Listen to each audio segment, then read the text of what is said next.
छातीचा पिंजरा म्हणजेच काहीच नाही, ह्या रिब्स. ठीक आहे.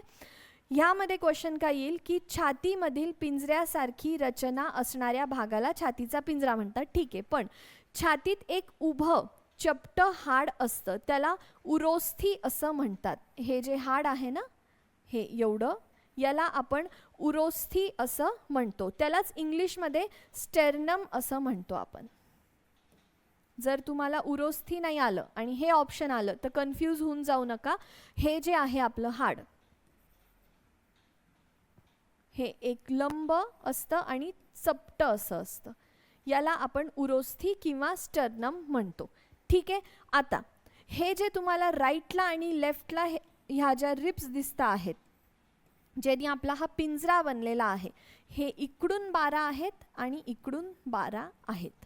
मग MPSC मध्ये क्वेश्चन आला होता की छातीचा सापडा पूर्ण मिळून किती हाडांनी बनलेला आहे.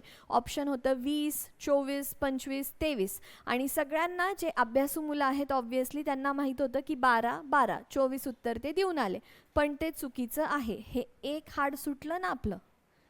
ठीक आहे. तर 12, 12 प्लस 1, तर किती हाडांनी बनलेला आहे छातीचा सापडा? 25 हाडांनी बनलेला आहे. हा